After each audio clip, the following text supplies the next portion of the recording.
ជំរាបសួរលោកគ្រូក៏ដូចជាសួស្តីមិត្តភក្តិទាំងអស់គ្នាថ្ងៃនេះដែរខ្ញុំមានកិច្ចការមួយចង់យកមកបង្ហាញដែលមានឈ្មោះថា quick sort ចំពោះ quick sort ផងដែរវាជា algorithm មួយquick sort វាធ្វើការពឹងផ្អែកទៅលើ3ជំហានសំខាន់ដូចជាទី1គឺ pivot partitioning ហើយនិងrecursion ចំពោះ pivot វាដំបូងយើងជ្រើសរើសធាតុមួយចេញពី array ធ្វើជា pivot ចំពោះនៅក្នុងកូដរបស់ខ្ញុំគឺខ្ញុំបានរើសធាតុដែលនៅក្រោយគេ input នៃ array ធ្វើជា pivot ហើយចំពោះ partitioning វាជាជំហានដ៏សំខាន់មួយដែរដែលយើងត្រូវរៀបចំ array ឡើងវិញគ្រប់ធាតុទាំងអស់នៅក្នុង array មិនថាតូចជាងឬស្មើទេយើងឲ្យវាទៅនៅខាងឆ្វេង pivot ហើយធាតុដែលធំជាងយើងឲ្យវាទៅនៅខាងស្ដាំ pivot នៅពេលដែលជំហានហ្នឹងដំណើរការហើយចឹងទីតាំងហ្នឹងវាត្រូវហើយចឹងចូលទៅដល់ចំណុចទី3គឺ recursion ហ្នឹងបន្ទាប់ពីpivot របស់យើងត្រឹមត្រូវតាមកន្លែងហើយ array ហ្នឹងគឺវាបែងចែកជា2ផ្នែកទី1គឺផ្នែកដែលនៅខាងឆ្វេង pivot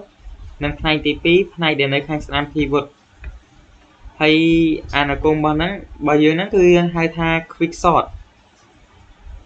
គឺវាធ្វើការនៅផ្នែកខាងឆ្វេងហើយផ្នែកខាងស្ដាំ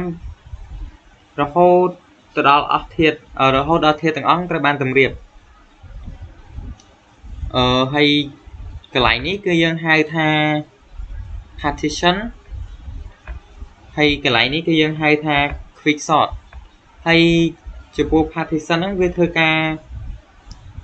ខាងរៀបចំធាតុដែលនៅខាងធាតុដែលតូចនៅខាងឆ្វេងហើយធំនៅខាងស្ដាំដើម្បីស្វែងរកទីតាំងច្បាស់លាស់របស់ pivot មួយហើយ quick sort ផងដែរគឺវាជាអានុគមមួយវាហៅអានុគមrecursive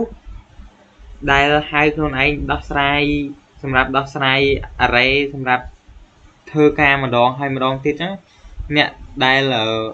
បានរៀនមេរៀនមុននេះគឺមេរៀន recursion នេះគឺស្គាល់ហើយចឹងខ្ញុំរានកូដតែម្ដងទៅ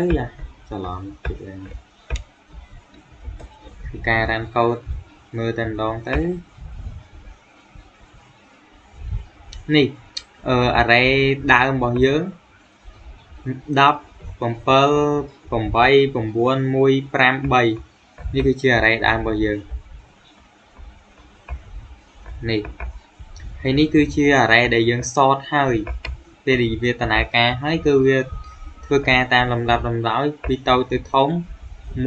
3 5 7 8 9 10ចឹងទៅចឹងគឺមេរៀននេះគឺមានតែប៉ុណ្្នឹងទេបើសិនជាអ្នកទាំងអស់គ្នាមានចម្ងល់អីអាចសួរខ្ញុំបាន